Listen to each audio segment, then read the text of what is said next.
Good afternoon, everybody. I hope you are well. I hope you are in a room with some sort of AC or you have a fan.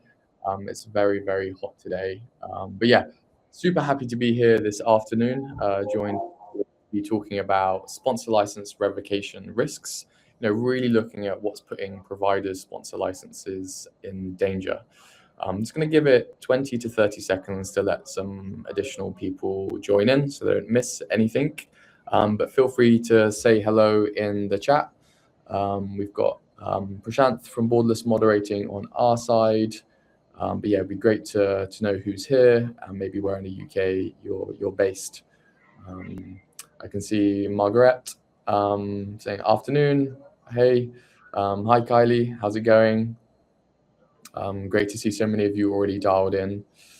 Hi Kevin, how's it going? Cool. Again, just going to give it 20 to 30 more seconds. I can see people still joining this afternoon. Hi Laura, Claire, Sharon, Phyllis. Hope everyone's not too hot or boiling. Afternoon, Andrew.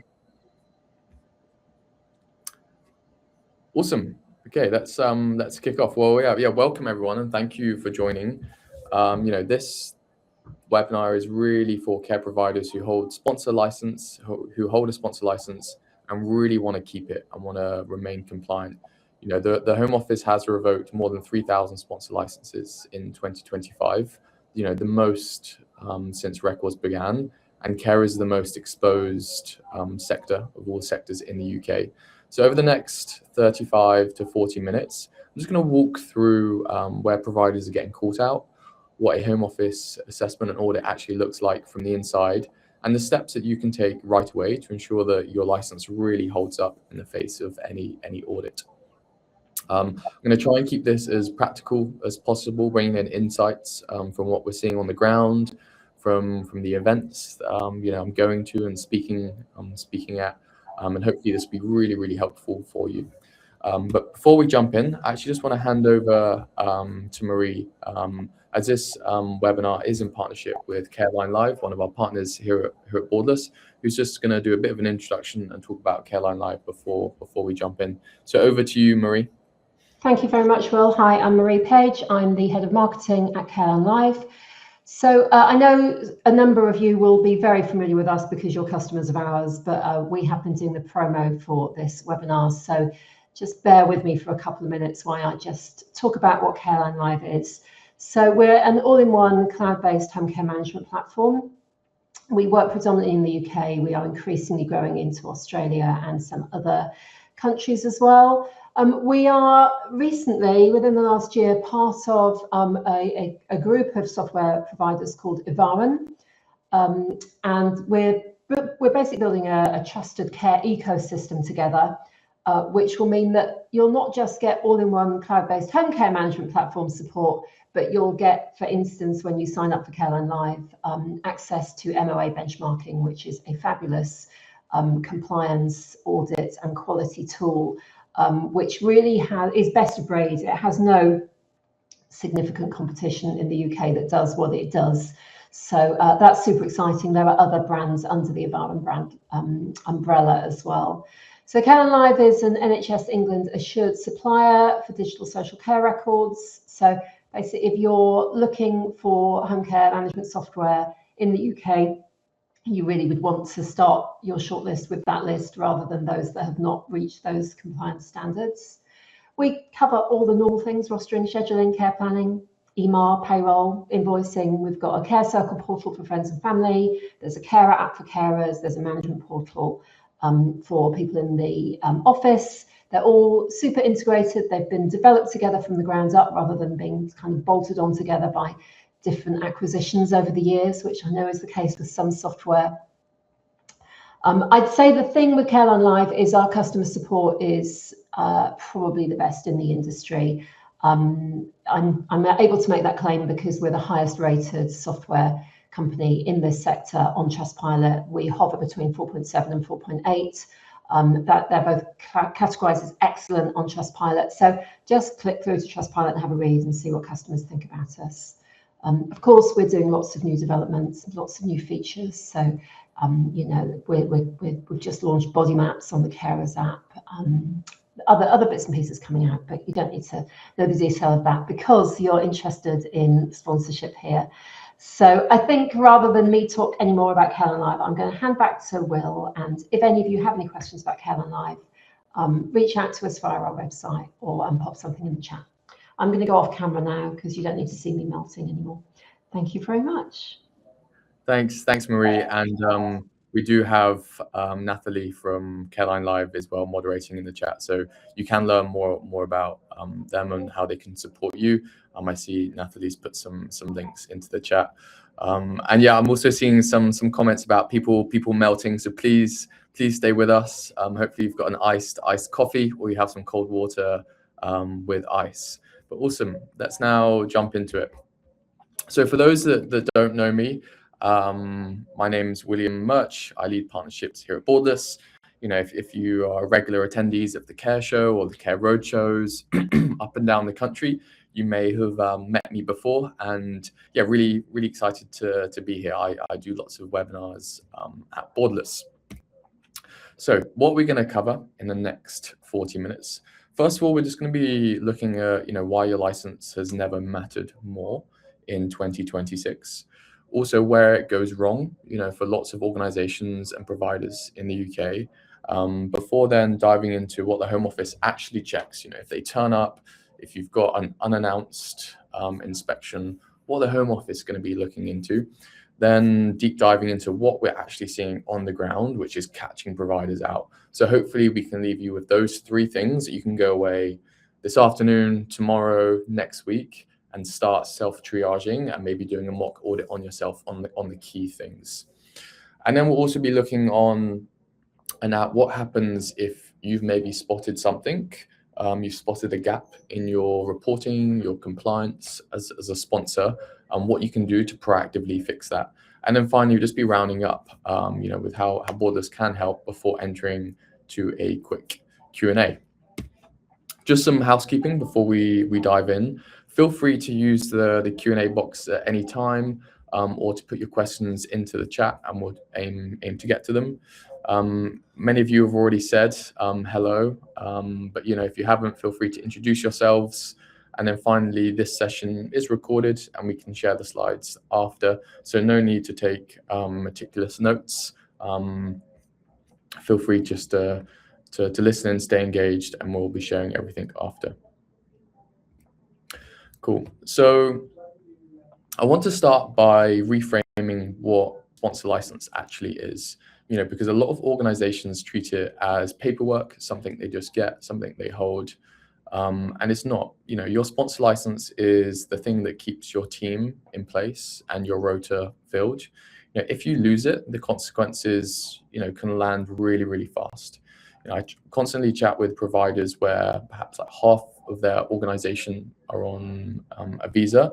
So really losing that means, you know, half of your workforce potentially not being able to continue working with you, and that can be a business-ending event. You know, your ability to recruit from overseas or from people already in the country would be vanished overnight. You know, so there's lots at stake with your sponsor license. So everything else today is about protecting it. And again, I think the best way to show you how, you know, the compliance has been increasing, how the stakes are becoming more real, is really just looking at the amount of revocations over the last few years. So essentially, here is the trend. You know, revocations were relatively low between 2021 and 2023. But after 2023, what we saw is a real change in compliance and a change in investment into trying to find sponsors who are abusing their compliance duties. And as you can see, from 2023, this really skyrocketed. So we looked at more than a 2x increase from 23 to 2024, and then near enough 100% increase again from 2024 to 2025. And again, as we mentioned, you know, 3,100 licenses were revoked in 2025, the highest since records began. Something we're actually doing at Borderless as well is mapping these revocations. You know, where are they happening in the UK? Is there any geography split between the companies who are losing the license, or the size of the company? And that's all in the works as well. And we can actually share a link of our beautiful maps of all the companies in the UK that have sponsor licenses and those who are unfortunately having theirs revocated. But if we now look at 2026 and what that's looking like from a revocation and compliance standpoint, 2026 is already painting a very clear picture that the Home Office is showing no signs of slowing down in their audits and their checks. Already this year, 1,545 employers have lost their sponsor license. I think this is actually just from the first 3 months, so we don't have the data yet from Q2 of this year. So that's more in a single quarter than the Home Office did in a full year, almost, in 2024. So at the current rate, we could be seeing around 10,000 sponsor license revocations by the end of this year. And considering there's 125,000 sponsor license holders, that's maybe about 7 or 8% of all sponsor license holders. And again, this is just revocations. This isn't digital or in-person audits. And unfortunately, we do know that care has the highest non-compliance rate of any sector. Again, just showing how this is a constant theme we're seeing across the UK within care. So what happens if your license goes? So as we mentioned before, for your workers, very, very stressful situation. They will become displaced. They'll have their visas curtailed, and will in most cases have 60 days to either find a new job or leave the UK. We actually manage the displaced worker platform in the east of England. So if you are a provider based there, you can register and look to onboard displaced workers who, no fault of their own, have lost their job because of non-compliance by their primary sponsor. I think there's about 35,000 displaced workers in the care sector at the moment in the UK, which is really, really unfortunate. And I think there's lots of push to get them back into the sector. This for your a revocation for your recruitment pipeline also means that you can no longer sponsor sponsored individuals, people switching to your organization. So think about what that impact would have for your business. And again, we chat with organizations of all shapes, all sizes. Some providers have 80% of their workforce sponsored, some have 10%. So the impacts of this really are dependent on the size of your sponsored workforce. And finally, this isn't just your workers, your recruitment pipeline. This is your company's reputation. Every single day, the government publishes the list of companies that have a sponsor license, and your name will be removed from that. And if you are given fines, they will be published on the government website as well. So you yourselves can see the other care providers who have been given illegal working fines and or have been named and shamed. And it's quite interesting to look at, given that there are some of the UK's biggest names in care who still fall short with their compliance duties. So again, this just reiterates that the Home Office is agnostic with how big you are, how small you are, or what kind of care you deliver. They're really looking to ensure that you're remaining compliant with your duties. At this point, it'd be really good to know perhaps how you manage your sponsor license compliance today. So I'm just going to put out a poll, and that should appear. And if you could complete that, that really helps us or me understand how people are managing their compliance today. I'm also going to have a quick flick through the chat. Hi Sandra, hi Tende, hi Loveth, Larissa, lovely to meet you. No worries about being 10 minutes late, that's okay. Recording and slides will be shared. Cool, so let's see what results are coming through from this interaction. Okay, so we can see quite an even distribution between organizations using spreadsheets, using your HR system. We do partner with lots of HR systems, as they might be able to track small things like maybe just a final visa expiry date, but they can't do the document verification and all the additional checks that you need to do in line with Appendix D of your sponsor license duties. A few people using external solicitors, that's quite common. One or two people with no tracking system. Hopefully that's because you have no sponsored workers. In any case, you should be looking to have some sort of tracking in place. Something's better than nothing. It's also great to see we have one or two or a few individuals with us today who are already using the Borderless platform. Cool. Thank you very much, everyone. That's really helpful. So with the picture of why your sponsor license matters so much, and now knowing how providers here today are managing compliance, let's look at actually where it goes wrong. These are the gaps we see trigger that can trigger an audit, could trigger a revocation, and the most common ones that we see. They're all easy to miss, but also equally easy to fix if you have the right systems in place. So what we're seeing is the most common in care. First of all, it's weak right to work checks. And probably this is maybe the single most common trigger for civil penalties, usually an expired document or a check that was not redone. Again, salary below the COS rate can be quite a major one if the Home Office catches this, especially common in care where rates and hours move around and there might be salary deductions or reductions.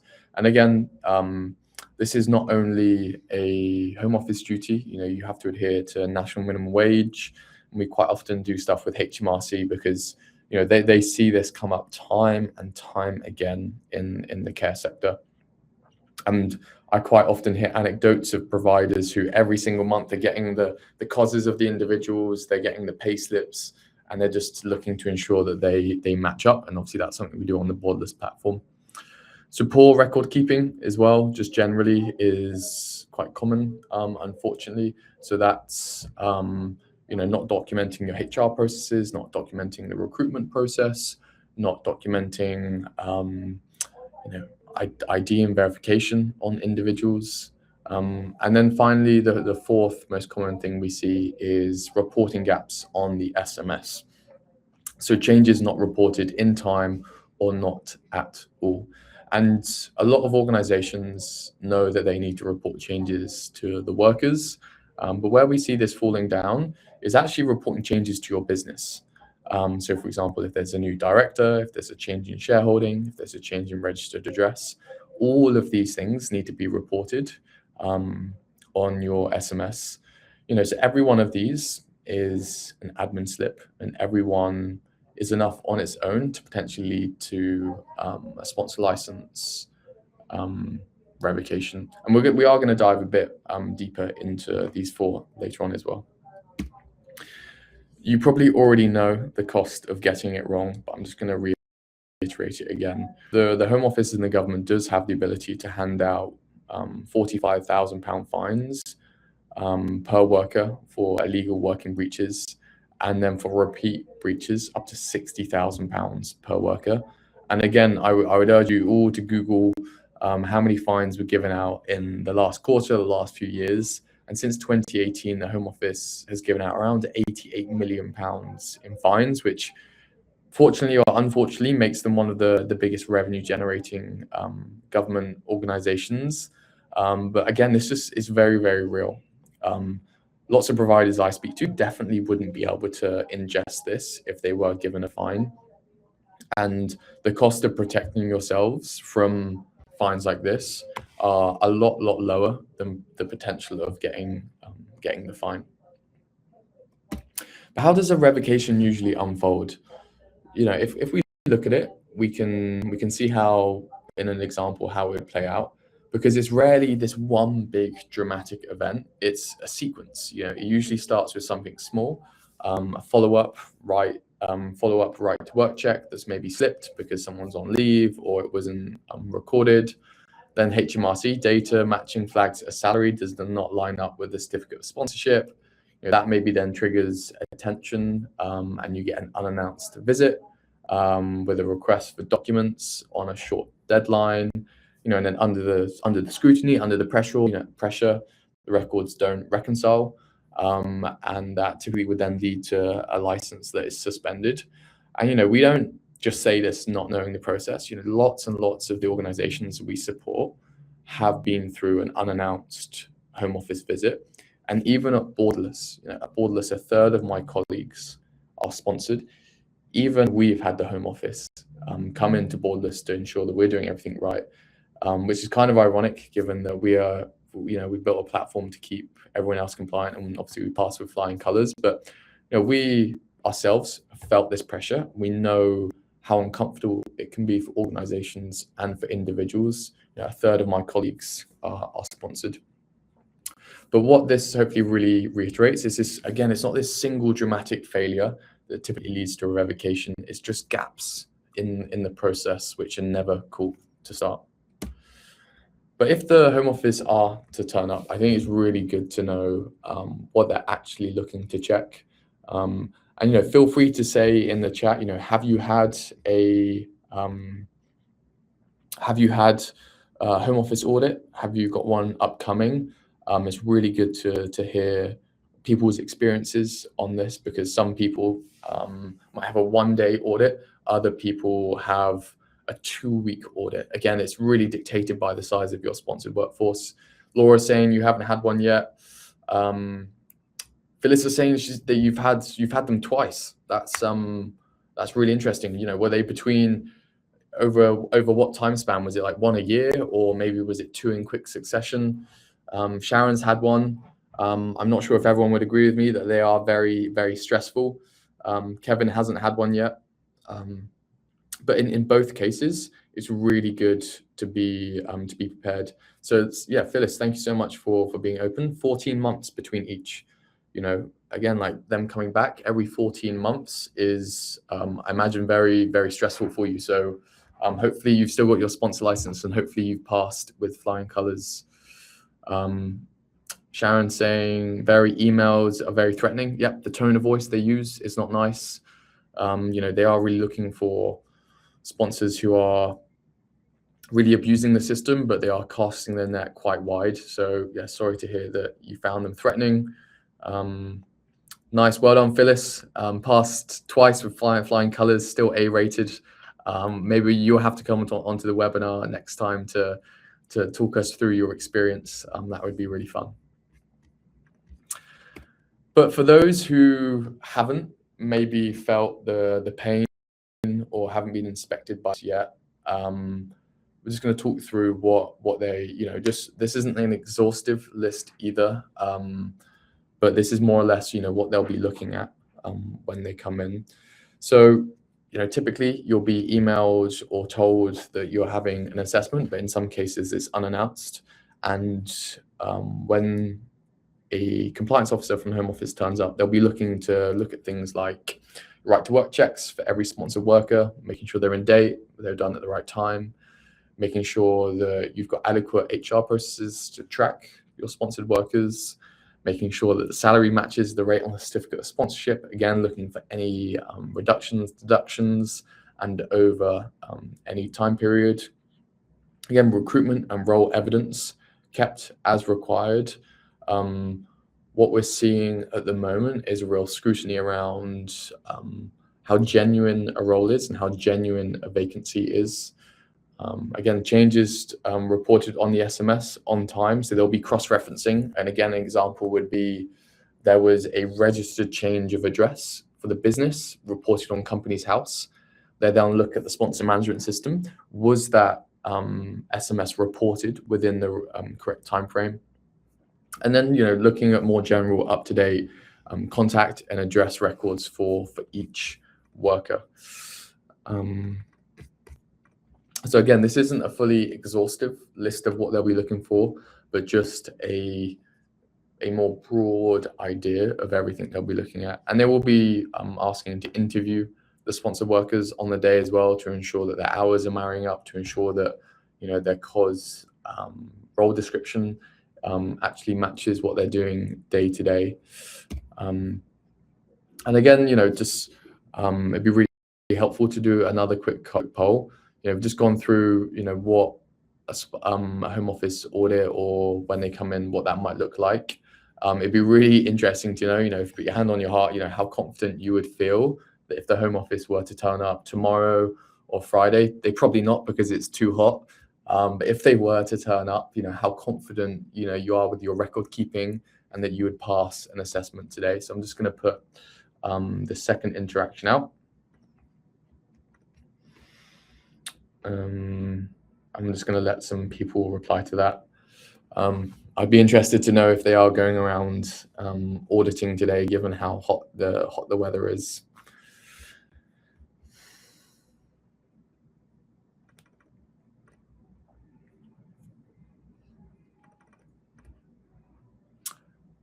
Hi, Laura. So I'm just seeing a question now, so I'll answer it as we're going through. Laura is asking, is the sponsored worker's responsibility to change their address when necessary? So obviously you can report that change of address on the SMS for the sponsor worker, but obviously it is ultimately up to the sponsor worker to let you know if there's change of address, and usually this will happen for payroll duties or HR duties anyway. And again, with the Home Office, all about building your statutory excuse. If there's evidence of a individual changing their address has changed, then it's not reported. That's obviously where you'll probably be looking to get in infringement of your duties. However, if the sponsor worker has never told you, it's quite tricky for you to know. Even on the Borderless platform, we intermittently email all of the employees that provider or organization has, just to ensure that all of that data is up to date. Okay, let's look at a few of the poll answers then. It's awesome to see that 8% of you are very confident. Another 25 of you, fairly confident. I think that's where most people fall. It might be hard to find 1 or 2 documents, or it might be hard to find 1 or 2 dates, but generally you've got a good grasp of it. 17% of individuals not confident, and maybe 1 or 2 people who have never checked. If you have never checked, hopefully you're in maybe the group here today who you don't have sponsored workers yet, or you're just thinking about getting started with a sponsorship. But I think this really mirrors all of the other conversations our team has, and the conversations I have when I go to events around. Most people are fairly confident with it, but you might not be really confident, given you're not an IAA accredited immigration advisor. It's quite hard to stay up to date with all of the changing government updates. And again, I think the Home Office is continuously looking for the small slip-ups, not the big things. But I think really positive though, that most of you feel fairly confident.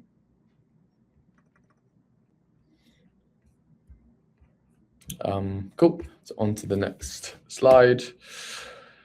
But I think it's good to understand how providers are getting picked up, because it has changed over the last 12 to 18 months. You could have a audit triggered by perhaps whistleblowing, or the Home Office just going through the 125,000 companies and thinking about who might need an audit. But over the last 12 to 18 months, it's become a lot more data-led.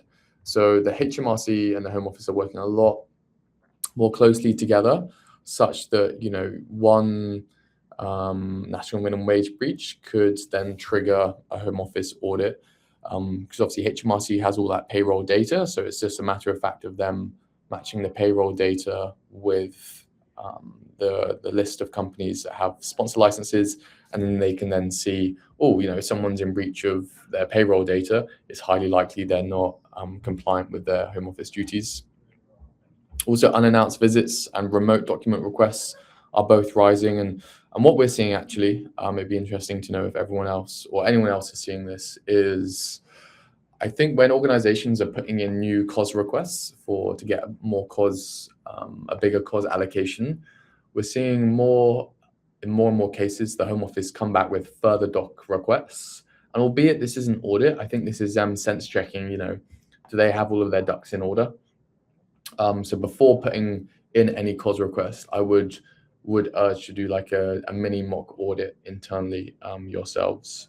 But again, yeah, with home office audits, when they ask or when they give you the heads up that they might be coming in, you often have days, not weeks, to respond. If you're the authorizing officer here today, or if you're the individual that manages most of the sponsorship duties in your organization, this can be quite a big burden when it can be sprung out of nowhere, which can mean your other duties or your day-to-day job responsibilities can fall to the side. So I'm just now going to circle back on what catches providers out and go a bit further into depths on right to work, cost reportings, and salaries on the SMS. So right to works, again, when we're bucketing the most common triggers, this is the most common one, as most, or not most, but where providers and organizations fail to do right to work checks, it can be a big infringement on the duties. Ultimately, a valid check on day one isn't the end of the job, specifically for workers on a visa. You need to ensure that you're completing another right to work check as it comes up to the visa expiry date, and use the Home Office online checking or the government online checking service to hold your statutory excuse, making sure you're downloading that right to work check, making sure it's got a timestamp. Diaritize every recheck date. A miss one, again, is that most common penalty trigger. Get the follow-up checks right, and you remove the single biggest risk. So, if you are using spreadsheets, is this something that you're tracking on those? Second is reporting on the sponsor management system, the SMS, which I never hear anyone have good things to say about the SMS. But the rule here that most people miss is the timing. As a general guide, most changes about a worker have to be reported within 10 working days, and significant changes to your business within 20 working days. And again, these are working days, not calendar days, and they come around faster than you think. And again, this isn't from the point that you maybe know about the change. This is from the point the change actually happens. Again, if in doubt, what we say is, report it and keep a record that you did. I don't think you're ever going to be in trouble or get a ding for over reporting changes on your SMS, but you definitely will for under reporting any changes. So again, if in doubt, the best bet is either to seek advice and or report the change. So finally, of the big three is salary. Is one of the data matching catches most often. So what you actually pay has to match the rate stated on each worker's certificate of sponsorship. However, deductions can bring individuals below that threshold, things like accommodation, driving, any other salary deductions. So, if you are using salary sacrifice or reductions, make sure that it doesn't then bring them underneath their COS and the national minimum wage. Also look at the hours to make sure it's averaging out over, that 17 to 17 week period, because these both can pull people below the effective pay rate. And then when the Home Office is looking at this, you can potentially be penalized here. And I think a salary mismatch, is probably one of the easiest things for the Home Office to spot, right? And they will just look at month-on-month salary, pay slips, and the COS, and it's quite easy, right? Unless they marry up, unless they tie out quite nicely, you're at risk of being fined and losing your sponsor license.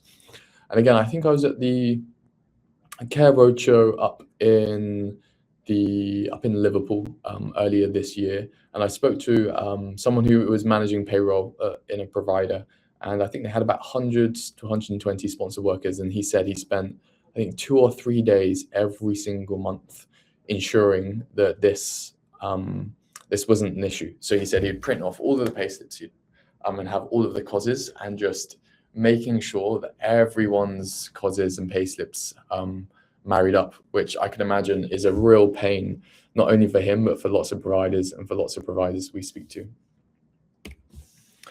So perhaps you might know, or you're thinking of something you haven't reported, or something where you could improve on. You may think you've got a gap. So the worst thing to do is to do nothing. I'm just going to walk you through now the order I'd probably take before the Home Office comes knocking.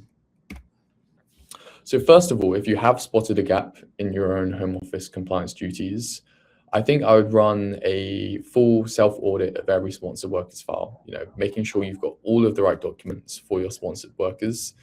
And this is, I think, also best practice, to be every 3 to 6 months running an internal audit, or, it doesn't have to be for all sponsored workers either. It could be for a proportion of them. So if you have 10 sponsored workers, perhaps choose 2 or 3 individuals at random to ensure that you've got all of the files on record.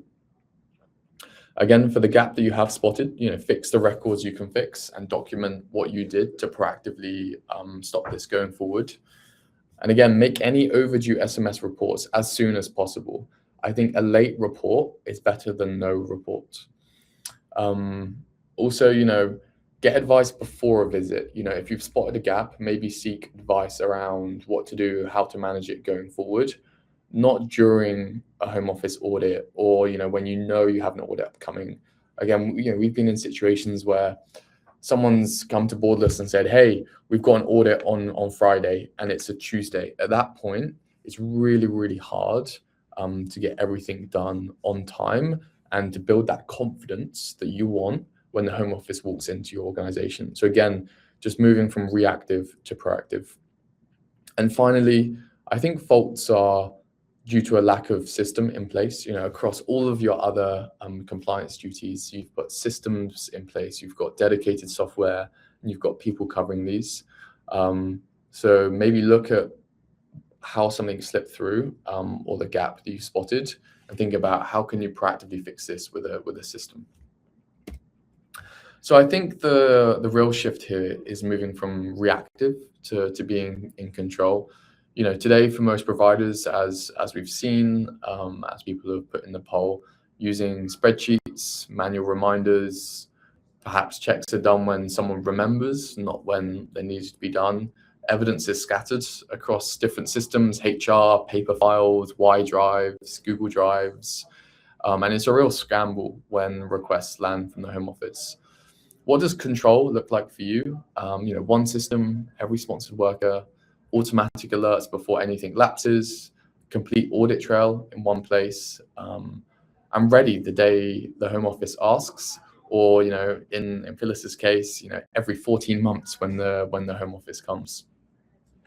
And this is essentially the confidence the Borderless platform gives you. Worker is tracked in the Borderless platform, not using spreadsheets. We send automatic alerts before right to work checks and visa expiries. Salaries are monitored against each cause rate in real time. We ingest payroll slips and constantly matching those for you, and give you that trust and that confidence that you are audit ready and you have a trail of all of your Home Office duties. And also what we're seeing at the moment is lots of organizations and providers struggling to get additional certificates of sponsorships, with the industry average around 30% approval rates. And we've spent lots and lots of time, months and years on supporting organizations in getting more COSs. And we actually have a 96% approval rate. So if that's stopping you extending visas or renewing visas or getting new individuals to your organization, feel free to get in contact. But don't just take our word for it. We work with hundreds of care providers. This is just from Katrina from Good Oaks Home Care, saying having Borderless handle the compliance side gave them peace of mind. The transparency of the platform and the expert advice of our immigration advisors made a huge difference to how they're managing sponsorship. And finally, we've spoken about lots of lots of things here today. We do have a free home office audit checklist. We've also got a national minimum wage checklist that we built in conjunction with HMRC. And if you want to discuss your situation in more depth, or maybe learn how the Borderless platform can support you moving forward, feel free to find some time with someone from our team. Always happy to talk through people's specific situations to see how we can support you. Right, so let's open it up. I would love to maybe get back to some Q&A. Yeah, I hope you found this afternoon session useful, helpful. Hopefully you haven't melted listening to my voice. I know I'm going to go get a very cold drink straight after this. But yeah, happy to answer any Q&A.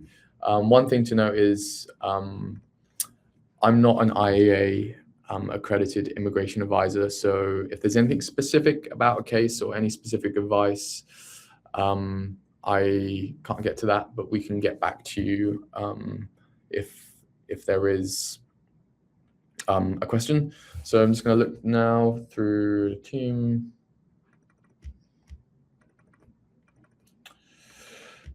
So Marcia, my colleague can share all of the everything you need to report on the SMS with you separately. 10 days saying, what's the cause of the delay in getting COS from the Home Office? That is, I think, a great question.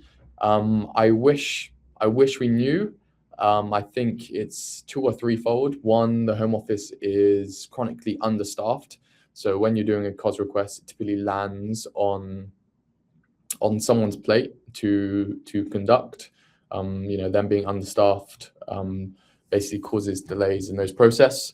There can also be delays if you're not giving them the right evidence for a COS request in the first case, so then they can come back to you with a further docs request.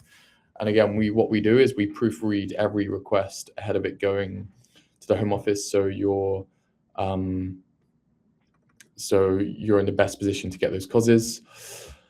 I can see Harriet, really sorry to hear that your company's license was revoked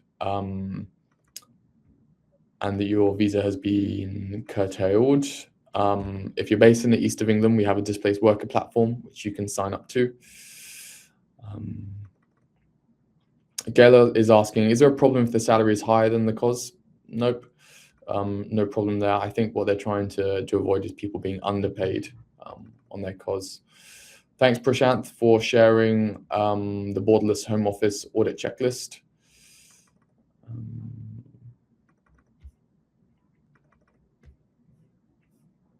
Cool.